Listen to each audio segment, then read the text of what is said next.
बाबा राम रहीम, सच्चा डेरा सौदा, सिरसा का बाबा, फिल्म बनाने वाले बाबा, फुटबॉल खेलने वाले बाबा, म्यूज़िक वीडियो लॉन्च करने वाले बाबा, गाना गाने वाले बाबा, रोमांस करने वाले बाबा।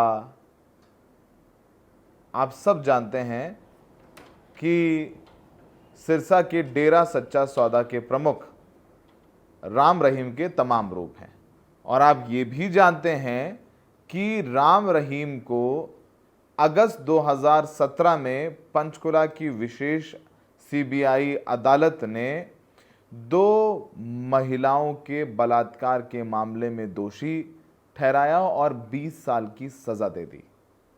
इसके अलावा पत्रकार छत्रपति और रंजीत सिंह, जो कि डेरे का कामकाज संभालता था, इन दोनों की हत्या में भी राम रहीम दोषी है। उसे उसमें उम्र कैद की सजा है।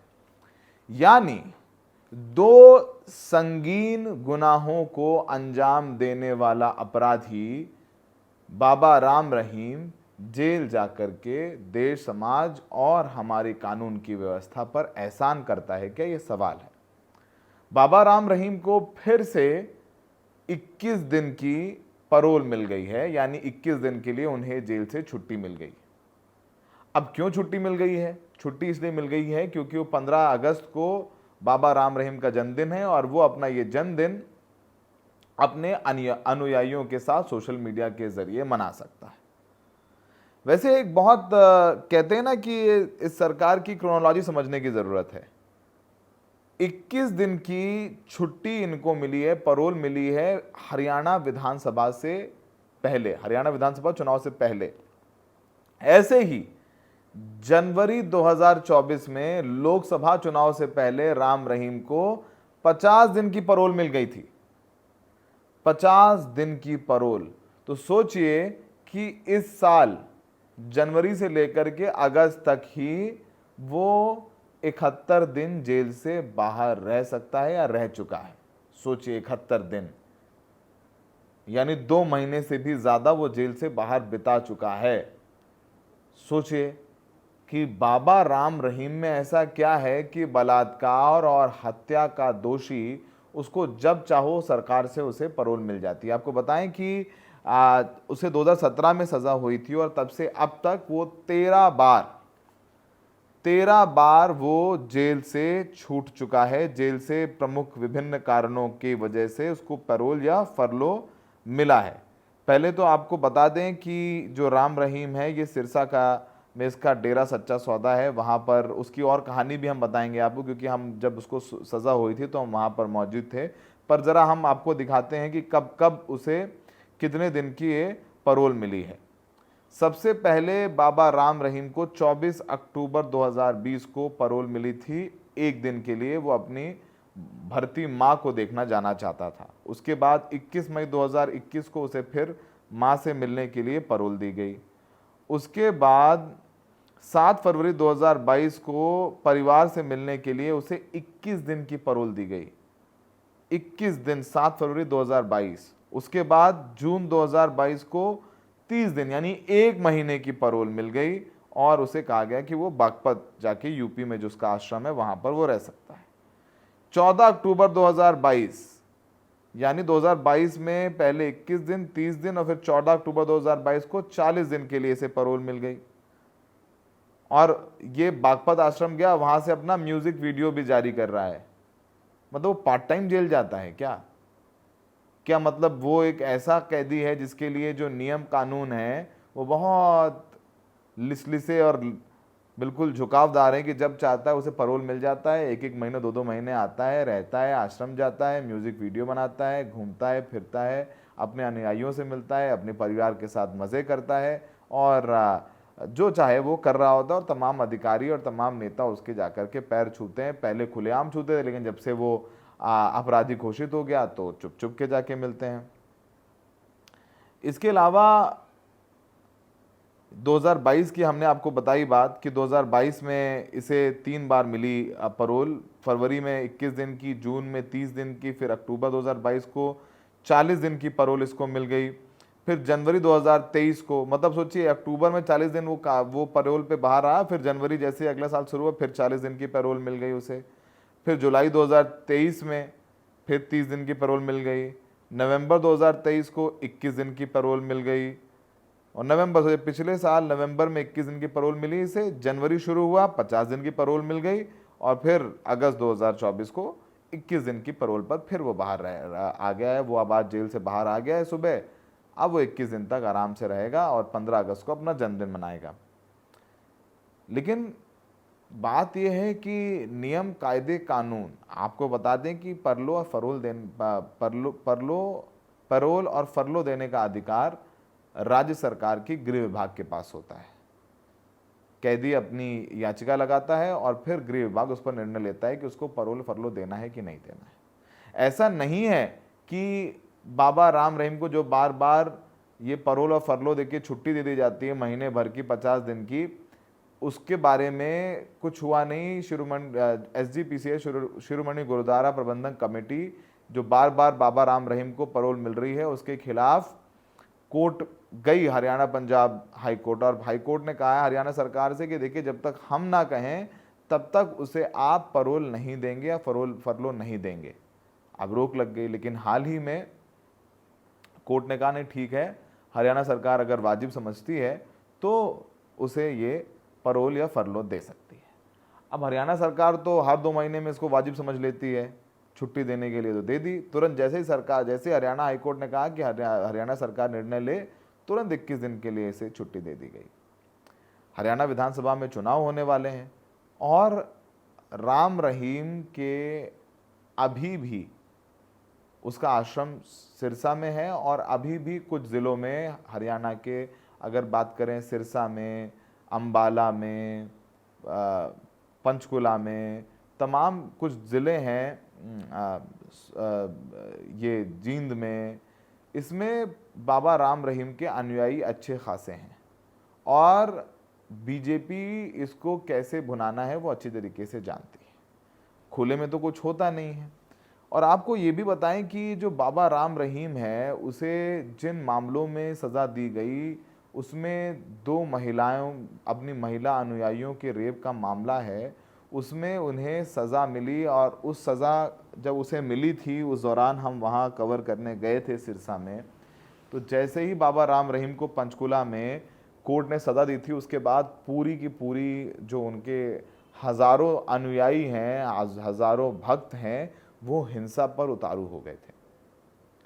उस हिंसा में कई लोगों की मौतें हुई थी, खूब आगजनी हुई थी, मीडिया की ओबी वैन्स को जला के राख कर दिया गया था, मीडिया वालों पर हमला किया गया था। हम लोगों को बड़ी मुश्किल से अपनी जान बचा करके कहीं छुप छुप कर रहना पड़ा कि कहीं कोई बाबा का अनुयायी आकर के हम पर हमला ना करते।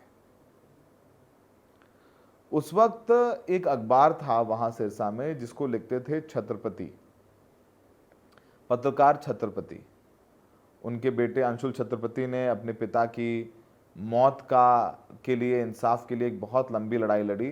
तो अंशुल छत्रपति के जो पिता हैं, छत्रपति थे, वो बाबा राम रहीम की काली करतूतों के बारे में अपने अखबार में लिखा करते थे। और एक दिन लगातार पत्रकार छत्रपति को धमकी मिलती रही, और एक दिन बाबा राम रहीम ने षड्यंत्र रचा और पत्रकार छत्रपति को उसके घर के बाहर ही गोलियों से भून दिया गया, उसकी हत्या कर दी गई थी। बाबा राम रहीम के जो डेरे का प्रबंधक रंजीत सिंह, जो बागी हो गया, जो बाबा की काली करतूतों के बारे में आवाज उठाने लग गया था, उसकी भी हत्या कर दी गई।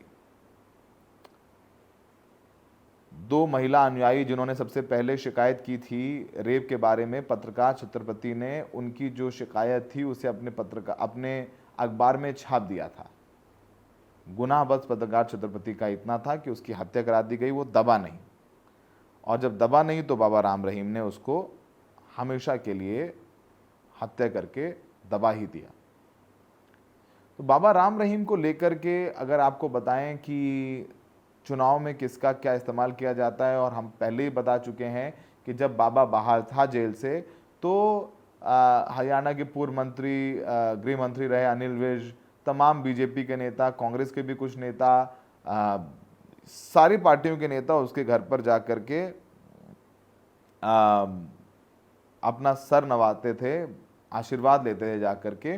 और ऐसा नहीं है कि बाबा राम रहीम जब जेल चला गया उसके बाद भी तमाम नेता, तमाम अधिकारी छुप छुप के काली गाड़ियों में काले शीशे चढ़ा करके उससे मिलने जाते रहे और आशीर्वाद लेते जाते रहे। अब तक राम रहीम को 6 चुनाव हुए हैं, चाहे वो निकाय चुनाव हो, लोकसभा चुनाव हो या विधानसभा चुनाव है। 6 जब चुनाव होते हैं तो 6 बार चुनावों में राम रहीम को 192 दिन के लिए फरलो या पैरोल दे दी गई, जिसमें वो बाहर रहे हैं। और क्या चुनाव के नतीजे बदले हैं, ये भी एक बहुत बड़ी बात है। हरियाणा में अब 2 महीने बाद चुनाव होने और हरियाणा की 90 सीटों पर ये चुनाव होने वाले हैं। राम रहीम को 21 दिन की पैरोल मिल चुकी है और इस पूरे मामले में कई बार जो है 2018 की बात करें तो निगम चुनाव में भी उसको पैरोल मिली थी और 5 सीटों पर निकाय चुनाव होना था। इससे पहले उसी दौरान राम रहीम को 30 दिन के लिए पैरोल मिल गई थी और निकाय चुनाव में पैरोल मिलने के बाद जहां 5 जिलों में निकाय चुनाव हुए वहां पर बीजेपी ने चुनाव जीता था, उन्हें क्लीन स्वीप किया था। 2022 मार्च में पंजाब समेत 5 राज्यों में विधानसभा चुनाव थे। उसी दौरान 21 दिन की जनवरी 2022 में 21 दिन की पैरोल, चुनाव से ठीक पहले फरवरी और मार्च में वोटिंग थी और चुनाव से ठीक पहले 2022 में जनवरी में 21 दिन की पैरोल मिल गई बाबा राम रहीम को और उसमें तमाम राजनीतिक संदेश जाने लगे और राम रहीम जो है प्रभावी साबित नहीं हुए। आम आदमी पार्टी ने क्लीन स्वीप कर दी, बीजेपी को कोई फायदा नहीं मिला। फिर 2022 अक्टूबर में हरियाणा में पंचायत चुनाव होने थे, बाबा राम रहीम को 40 दिन की पैरोल मिल गई, वो जेल से बाहर आए और जिसके बाद आपको याद होगा, हाँ, बहुत आलोचना हुई थी मनोहर लाल खट्टर की सरकार की और तमाम बीजेपी के नेता और उसके मेयर वगैरह भी जाकर के उसके जो सत्संग है और उसके यहाँ पे आश्रम में शीश नवाते हुए नजर आए थे। और इस पूरे निकाय चुनाव में बीजेपी को नुकसान हुआ। 7 जिलों में जिला परिषद की 102 सीटों पर चुनाव लड़ी बीजेपी, उसे सिर्फ 22 सीटें ही हाथ लगी थी। तो राजस्थान चुनाव हो और लगातार, क्योंकि इसका जो प्रभाव का क्षेत्र है वो हरियाणा है, हरियाणा के साथ साथ पंजाब में जो कहा जाए सिख हैं, हरिदासिया सिख हैं, वो इसके काफ़ी फॉलोअर्स हैं। राजस्थान के सीमावर्ती इलाकों में, हरियाणा के इलाकों में ये प्रभावी साबित हुआ है। आपको बताएं कि जो डेरा सच्चा सौदा है ये एक सामाजिक और आध्यात्मिक संस्था है। इसकी स्थापना लगभग 148 साल पहले मस्ताना बलूचिस्तानी ने की थी और 1990 में इसकी कमान राम रहीम को दे दी गई थी। तब से 1990 से लगभग 34 साल से ये उसकी कमान संभाले हुए हैं। एक वक्त ये कहा जाता था कि राम रहीम के डेरा सच्चा सौदा के 1 करोड़ से ज़्यादा अनुयायी हैं, लेकिन जब से यह हत्या और बलात्कार का आरोपी सिद्ध हुआ है तब से कुछ कमी ज़रूर आई है। और शुरुआत में राम रहीम कांग्रेस के नेताओं के करीब थे और 2007-2012 में इन्होंने कांग्रेस के समर्थन में बयान भी दिए हैं। 2012 में उस समय उस समय कांग्रेस में मौजूद कैप्टन अमरिंदर सिंह अपनी पत्नी के साथ राम रहीम से मिलने सिरसा भी गए थे और जब उनके बुरे दिन शुरू हुए और उन्हें साध्वी के रेप और पत्रकार की हत्या केस में दोषी करार दिया और उस वक्त बहुत भारी बवाल हुआ और मतलब उसके बाद से अगर बात करें तो इसके अनुयायी कम होते गए। जो पहले खुलकर के नेता, अभिनेता, अधिकारी इनके पास जाते थे वो छुप छुप कर, हमने ऐसे बताया, वो इसके पास जाने लगे। तो राम रहीम की जो ऊपर अपराध के आरोप हैं वो बहुत बहुत संगीन है और पैरोल और फरलो मिल करके वो बाहर आता रहता है और चुनाव से पहले उसे, जाहिर सी बात है, हरियाणा की बीजेपी की सरकार ने पैरोल दी है 21 दिन की, तो बात तो साफ है। तो आप बाबा के लव चार्जर जैसे गानों पर आप धुन में थिरकिए, मनोरंजन करिए और सोचिए एक बार कि बलात्कार का दोषी, पत्रकार की हत्या का दोषी कैसे जब चाहता है महीनों महीनों के लिए जेल से बाहर आ जाता है। अब तक 2000 अगस्त 2017 से वो जेल में है, तब से अब तक वो लगभग 300 दिन जेल से बाहर रह चुका है। ये सवाल भारत की कानून व्यवस्था पर, भारत की न्याय व्यवस्था पर और राजनीतिज्ञों पर खड़ा हुआ है कि कैसे वो अपने राजनीतिक लाभ के लिए एक इतने खतरनाक अपराधी को जब चाहता है जेल से छुट्टी दे देते हैं। हमें देखने के लिए बहुत बहुत शुक्रिया।